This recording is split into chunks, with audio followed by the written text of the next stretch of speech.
HSC পরীক্ষা 2025-এর বাংলা দ্বিতীয় পত্রের প্রশ্ন এবং উত্তর। তোমরা 1 নম্বর প্রশ্ন যদি খেয়াল করো সেখানে 2টি প্রশ্ন থাকে। প্রথম প্রশ্নে যেমন রয়েছে জফলা উচ্চারণে 5টি নিয়ম উদাহরণ সহ লিখো। সেক্ষেত্রে আমি তোমাদের বলবো এইটা যতটা কঠিন তার থেকে বেশি সহজ হলো এই 2 নম্বর প্রশ্নের উত্তর করা, মানে ক থেকে খ নম্বর প্রশ্নটা উত্তর করবে। এখানে তোমার 5-এ 5 পাওয়ার সম্ভাবনা সবচেয়ে বেশি, ঠিক আছে? কেননা এখানে অনেক উদাহরণে ভুল হতে পারে, লিখিত তো কিছু ভুল হতে পারে, এমনি সঠিক লিখলেও কিন্তু সম্পূর্ণ মার্ক কাউন্ট করা হয় না, কিন্তু এখানে কোনো অপশন নাই, তোমাকে সম্পূর্ণ মার্কই দিতে হবে। যে কোনো 5টি শব্দের উচ্চারণ লিখো। তো এখানে দেখো 1 2 3 4 5 6 7 8টা রয়েছে, তোমাকে 5টা উত্তর দিতে হবে। প্রথম নদী, নদীর যদি সঠিক উচ্চারণ বলি নদী ইকুয়াল নয়ৌকার দয়সিকার দি নদী। তারপর হলো অবিনাশী, এখানে দেখো এই যে অবিনাশী সরি এখানে দেখো স্বর অ বয়স্কার বি নয়কার না এই দন্ত সয়স্কার সি, ঠিক আছে? তারপর এখানে দেখো প্রস্তাব প্রভাত প্রভাত, তো এখানে দেখো প্রভাত ইকুয়াল হলো প্রভাত। গক্ষ এই যে পক্ষ, গক্ষ না সরি পক্ষ, এই যে পক্ষ। বিশেষজ্ঞ ইকুয়াল বিশেষজ্ঞ। তারপর হলো এখানে যদি দেখো প্রেতাত্মা, এই যে প্রেতাত্মার উচ্চারণ হলো প্রেতাত্মা। সংবাদপত্র এটা এভাবে উচ্চারণ করা যেতে পারে, এভাবে উচ্চারণ করা যেতে পারে। তারপর আবৃত্তি ইকুয়াল আবৃত্তি। তারপরে 2 নম্বর প্রশ্ন 5 মার্কের জন্য এরকম 2টা প্রশ্ন থাকে। প্রথম প্রশ্ন লেখো যে কোনো 5টি কি করো বাংলা একাডেমি প্রণীত প্রমিত বাংলা বানানের যে কোনো 5টি নিয়ম উদাহরণ সহ লিখো। আর পরবর্তীতে এখানে খ নম্বরে থাকে যে কোনো 5টি শব্দের বানান শুদ্ধ করে লিখো। সেক্ষেত্রে আমি বলবো এই 2 নম্বর প্রশ্নের উত্তরটা করবা, খুবই সহজ প্রশ্ন, আর এখানে কোনো মার্ক কাটার কোনো অপশন থাকে না। যেমন এখানে তোমাদের প্রশ্নটি হলো ক্ষতিগ্রস্ত সচিপুত্র বুদ্ধিজীবী, তো এখানে অক্ষরগুলো রয়েছে।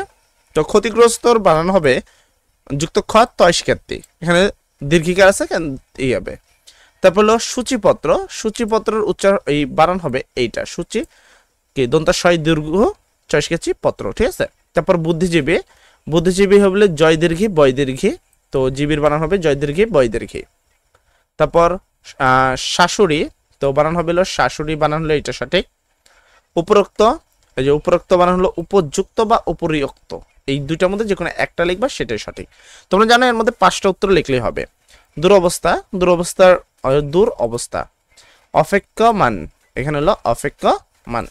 তারপর হলো এখানে বোঝাচ্ছে না বিষয়টা, আচ্ছা সত্ত্বাধিকারী, ঠিক আছে? আচ্ছা 3 নম্বর প্রশ্নে তোমাদেরকে এরকম 2টা প্রশ্ন দেওয়া থাকে, যেখানে আবেগ শব্দ কাকে বলে, আবেগ শব্দের শ্রেণী বিভাগ উদাহরণ সহ আলোচনা করো। আর 2 নম্বরে এরকম প্রশ্ন থাকে। সেক্ষেত্রে আমি বলবো 2 নম্বর প্রশ্ন উত্তর করবা, খুবই সহজ উত্তর করা, এবং পাশাপাশি এটা জাস্ট উত্তরটা লিখে দেখো, এক কথা উত্তর লিখলেই হয়ে যায়। যেমন এখানে প্রথম রয়েছে, এখানে বলা হয়েছে নিম্নোক্ত যে কোনো 5টি বাক্যের নিম্নরেখা পদের ব্যাকরণীয় শ্রেণী নির্দেশন কোনটি?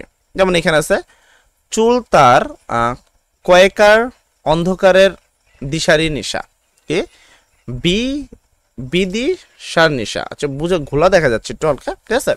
তো এখানে যে কবেকার বিষয়টা কি, কবেকার বিষয়টা হলো বিশেষণ, এটা কি বিশেষণ। তারপর এখানে আছে পাশে জিনিসটা কি, পাশে হলো এই পাশেটা হলো অনুসর্গ। তারপর এখানে দেখো কর্ষিত এটা কি বিশেষণ, ঠিক আছে? কর্ষিত জমিকে মডিফাই করা হচ্ছে। হাই এখানে তুমি যদি দেখো একটা আবেগ সূচক বা এক্সক্লেমেটর চিহ্ন আছে, এটা বলা হয় আবেগ বাক্য। তারপর এটাকে যদি দেখো, এখানে দেখো বলছে কি আকাশে বিদ্যুৎ চমৎকার, এখানে চমকায় মানে বিদ্যুৎকে চালনা করা হচ্ছে, এই জন্য একে বলা হয় ক্রিয়া। তারপর বেশ, গাড়িটা বেশ জোরে চলছে, এখানে দেখো গাড়িটি বেশ জোরে চলছে, তাহলে এখানে কি প্রথম তো চলছে কে জোরের দ্বারা বিশেষণ করছে, তাকে আবার কি বেশ দ্বারা করছে। এটাকে আমরা যদি ইংরেজিতে বলি সেক্ষেত্রে হয় অ্যাডভার্ব, কিন্তু বাংলা যদি বলি তাহলে হয় হলো ক্রিয়া বিশেষণের বিশেষণ। তারপরে এখানে যদি আসো দেখো আমি যে এসেছি 71-এর মুক্তিযুদ্ধ থেকে, এখানে মুক্তিযুদ্ধ হলো বিশেষ্য একটা নাম। তারপর ফেলে দিল রাত্রে গাথা সেউতি ফুলের মালা, এখানে ফেলে দিল হলো তোমার কি যৌগিক ক্রিয়া। আচ্ছা এর পরবর্তী তোমাদের 4 নম্বর প্রশ্নে 5 নম্বরের জন্য এরকম 2টা প্রশ্ন থাকে, যেখানে এক পাশে থাকে ব্যাস বাক্য সহ নির্ণয় করো, আর একটা হলো তোমার উপসর্গের নিয়ম লেখা। সেক্ষেত্রে আমি বলবো 2 নম্বর লিখবা। আর একটা বিষয় হলো কি, এই জিনিসগুলো তুমি সবচেয়ে ভালোভাবে পড়বা। বিগত সালে যে প্রশ্নগুলো যত বেশি আছে সবগুলো ভালো করে পড়বা, অবশ্যই এখানে 100% কাউন্ট পাবা। ঠিক আছে? আচ্ছা, তো এখানে আছে, এখানে তুমি যদি দেখো যে নরন্ধম, নরাধম কি সপ্তমী তৎপুরুষের, ঠিক আছে, নরমধ্য উত্তম। তারপর দুধে ভাতে অলোক দত্ত, এটা কি দুধে ভাতে হলো অলোক দত্ত। তারপর গরজানন, এটা হলো ব্যাকরণীয় বহুবিধি, ঠিক আছে, গজ আনন যার। তারপর এখানে প্রত্যেকটার উত্তর সুন্দর করে তোমাদের জন্য উপস্থাপনা করা হয়েছে। 5 নম্বর প্রশ্ন তুমি যদি দেখো, অর্থ অনুসারে বাক্যের শ্রেণী বিভাগ উদাহরণ সহ আলোচনা করো। আর এখানে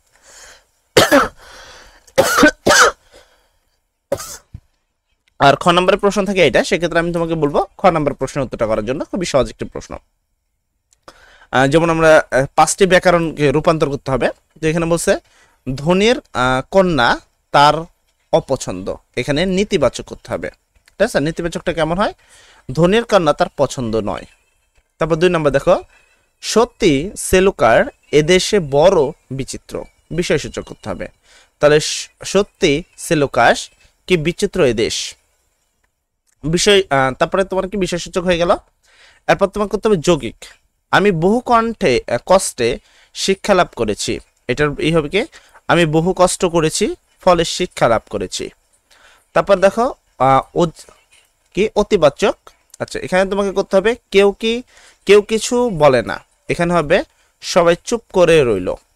তারপর সরল করতে হবে, এখনো আশা ছাড়ি নাই কিন্তু মাতৃলক্ষ্যে ছাড়িয়াছি।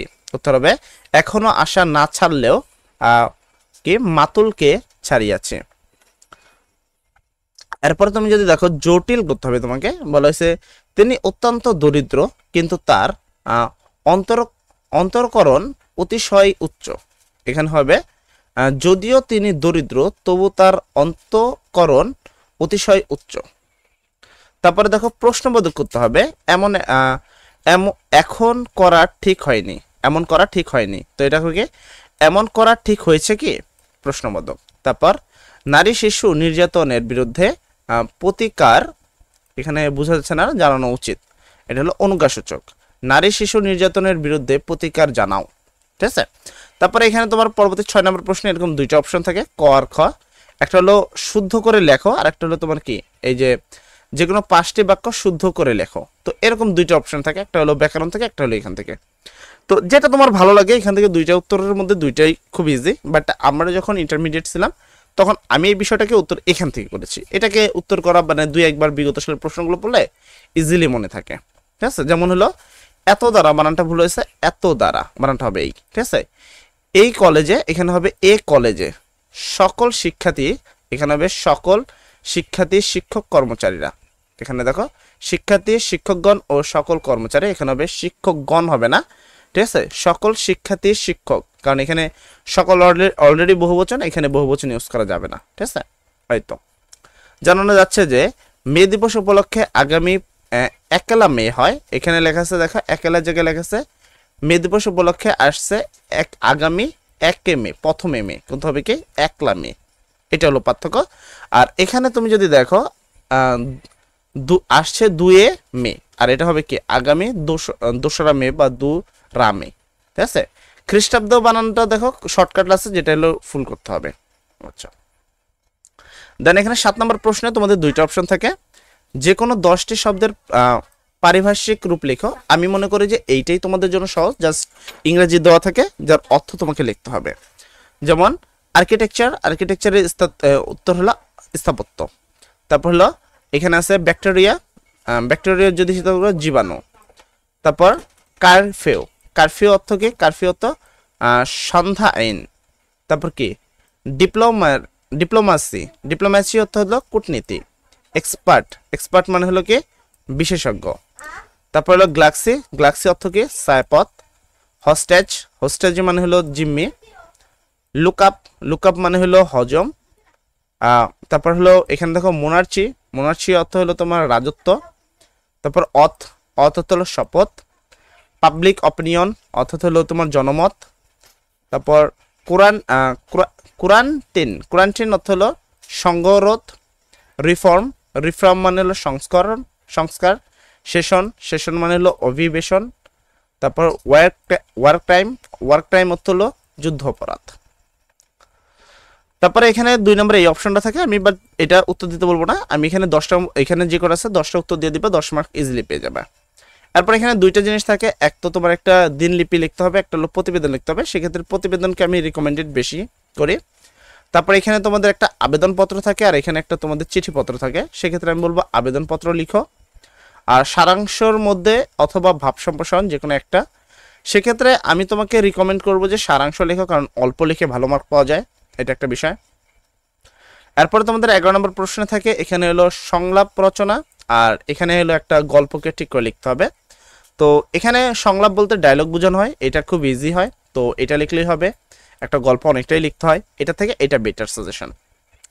তারপরে তোমাদের 20 নম্বরে যে কটা তোমার রচনা আছে বা রচনা এসেছে, সেক্ষেত্রে এই কয়টা, এর মধ্যে তুমি কৃষিক্ষেত্রে বিজ্ঞান এটা ইজিলি পড়তে পারো। তারপর এখানে তোমার কি বাংলাদেশের পর্যটক শিল্প ও সমস্যা সম্ভাবনা, এটা যুদ্ধ নয় শান্তি, এই 3টে জিনিস পড়লে ইজিলি তোমার হয়ে যাবে, ঠিক আছে।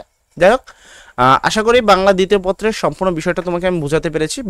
আর একটা বিষয় হলো এই প্রশ্নগুলো তোমাকে ভালো করে পড়তে হবে, এটা 2024-এর একটি প্রশ্ন, আর তোমাকে ভালো করে 2024 সালে যতগুলো প্রশ্ন আছে খুব ভালো করে পড়বা, 2023 সালে যে প্রশ্নগুলো আছে ভালো করে পড়বা, বিশেষ করে যেগুলো পড়তে বললাম এগুলো ভালো করে পড়লে অবশ্যই তুমি 100% কম পাবা। সব ভালো থাকবা, সবার জন্য দোয়া করি। আসসালামু আলাইকুম।